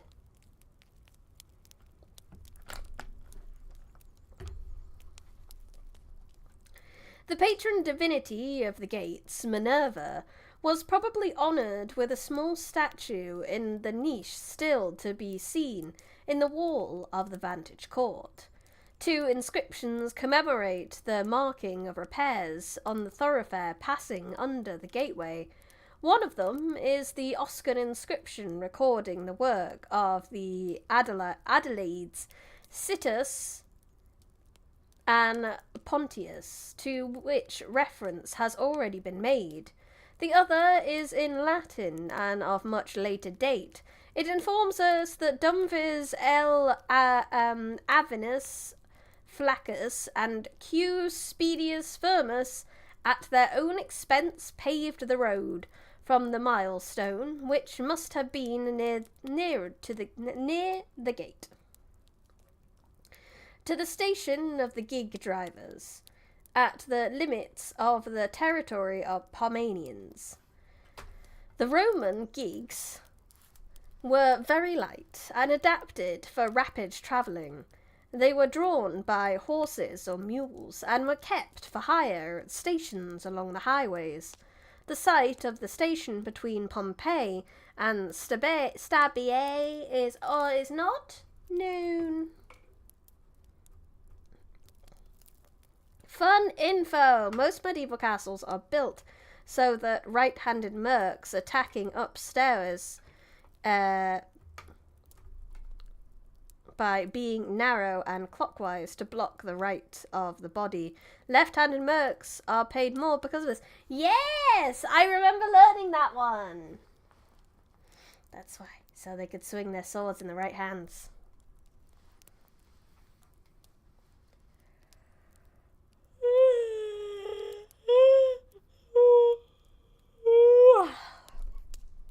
Yawn. I have some bad news. It's been 2 hours. Let's see how far we've got in this chapter. Oh, we don't have much more. We can go a little longer today, just to finish off the chapter at least. And then it'll be time. However, I'm so excited about Ascrete.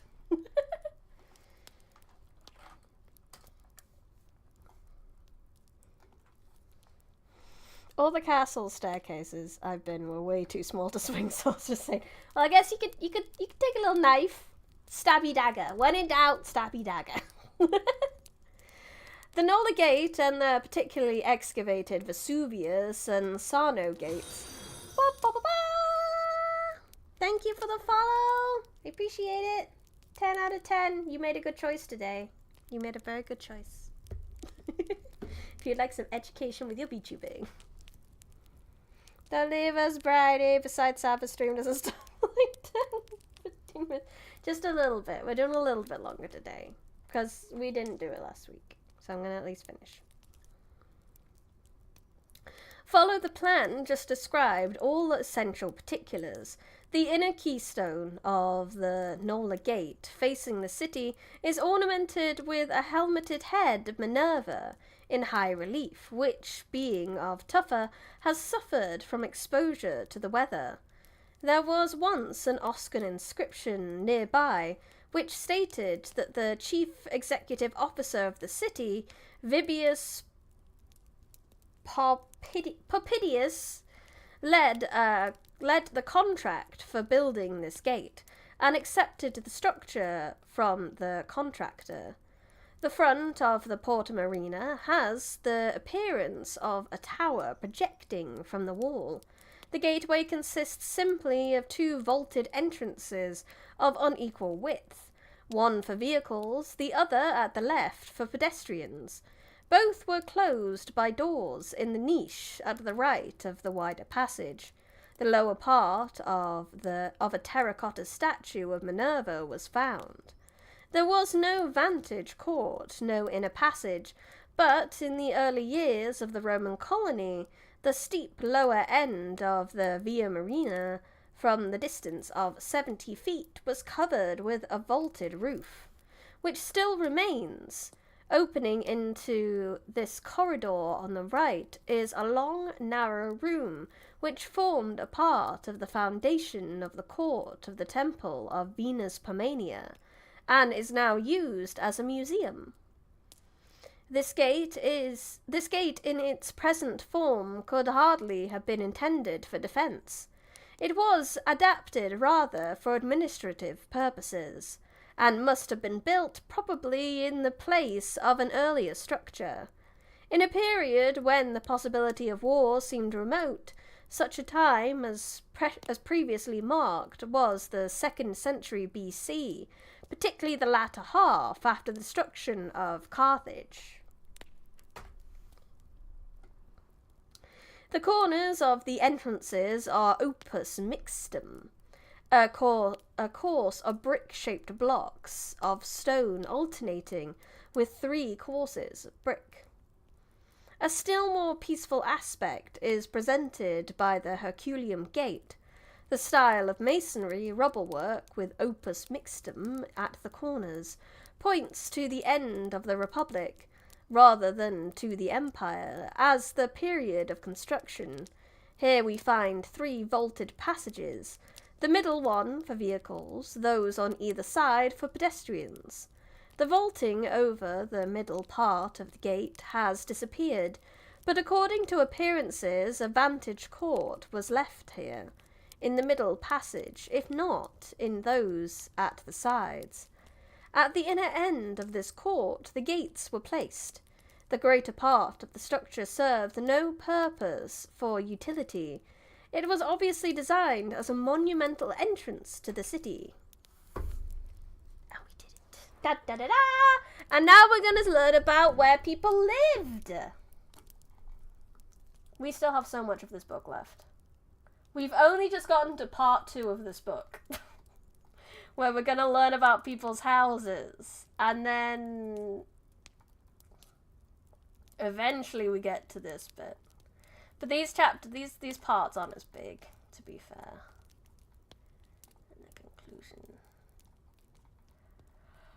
Yeah, we got a little bit to go.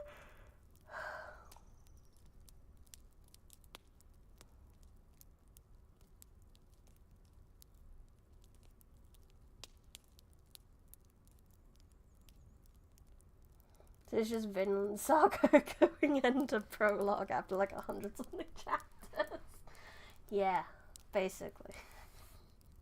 We have finished part 1 after 10 streams. It's good though. I'm enjoying this. I'm gonna keep carrying on. I see no reason to stop. These streams are still getting like 50 views. And that's all I want. That's like my lowest standard for streams. If I don't get that many, I always feel like I need to move. Speaking of views, I did want to thank you guys for all the nice comments and for the views on my cover of Nobody. Nobody got you the way I do. I had fun with that, and like I said, I didn't put it out there because I was a bit scared. But you guys really liked it, so I'm very happy with that. Yeah, I want to do more covers at some point. But that is all for today. Thank you so much, everyone, for coming. Thank you, everyone in chat. Thank you, everyone who anyone lurk. Thank you, anyone who watches the VOD. As you can see, my brain is starting to fail me. Next week, it will also be a 3-stream week. This is going to be the standard really going forward because I do a lot more hours at work now. So yay, I get money. And speaking of, I do finish earlier some days, so there is chances of gorillas through the week. I can't guarantee this anytime, obviously. And I have been trying to think of something I can do for gorillas, because I bought some games in the Steam sale that I want to stream, but they're kind of ones that I need to stream consistently to get, for us to enjoy properly. But talking about Ask Creed, the educational Ask Creeds would be perfect for gorilla streams. So I probably will try pick up one of those. For the record, the games I picked up, I have good sandwiches. That'd be good. The games I picked up that we'll probably start playing after the first Ace Attorney. I bought Stars in Stars and Time, which you guys recommended to me, and Pre-Odyssey, which was the dating sim between Penelope and Odysseus. But there's also ducks. And I'm very excited to play both of those. And we'll get there eventually. But yeah, I have money, which is great because I have some things I would like to do for the streams, for some fancier streams, for some good things. I haven't changed my starting screen and all that for so long. So I'm hoping to spruce up a little bit when I have the income. Get excited. There's some things to be planned. But until then, if you'd like to support me, I'd highly appreciate it if you could leave a like on the video and subscribe to the channel if you have done that. And you're on Twitch, give the channel a cheeky follow. If you've done all that and you'd like to support with some muns, then there's many ways you can do that. If you really like listening to me read, you can go to Audible, search Briony Rose Smith, and you'll find an audiobook I have recorded. Thank you to anyone who's picked that up and given it a nice review. There is one nice review on there already, and I really appreciate it. It's doing alright. I'm very happy with that. Is there more than one review yet? No, just one. Review it. Review it, guys. Tell me I'm amazing. Same with anything on Amazon. You can go to Amazon and search me, and then you'll find things I have written, and you should buy and review those too. And there's also membership and Patreon, and I owe two membership streams again because I forgot again last month because I'm smart. Thank you. But that is all. I'm not gonna go through that's the shill today. It's a messy shill, but we did it. Check out links in the description. I think that's all I've got for you. College tuition or brain. College tuition, only if you can afford it. I know I say all these things, but only if you can afford it. You gotta look after yourselves first. There is no hard feelings. I'm not gonna stop streaming. Now, especially now I have a more stable job, I'm not really gonna stop streaming if I don't make money from it anymore, so I don't really mind so much. I would love to get to a point where I can focus more on the streaming, but I gotta do what I gotta do, and you gotta do what you gotta do, and we'll do our best to do. Stable job, you. Work with sweeping up that poop. No, I couldn't work with horses. I'm a little scared of horses, I'm not gonna lie. I like horses, but they're so big and so strong. Give the Bray all the money. Pay all the money. No, pay yourself all the money and pay me what you got left, okay? VTuber stopped streaming because she can't make money from it anymore. I mean, some of them would. Some of them, you hear a lot of I don't know. Some people do. Some people come into VTubing and maybe expect to get a peek. And it doesn't happen. And then they get demotivated. But you guys come along and you chat. And some of you look. And I know you're there and you enjoy things. And that makes me happy. That's all I want. That's all we need. Don't worry about it, just imagining them as cute idol girls, and the horses won't be scary anymore. Just imagine them as the Musume girls running across the race course. You can't escape the horse girls, they're too powerful. Far too powerful. I had a TikTok about one today. They're based on real horses. I didn't know this. Apparently they're all based on actual race horses. Anyway, I'm sleepy and now I'm talking shit. We're ranting shit. She's eepy and she can't stop talking. She's gonna go to bed. Bye, everyone. I had fun. I hope you had fun. This has been Briony Rose Smith, live in the Forbidden Library. Goodbye.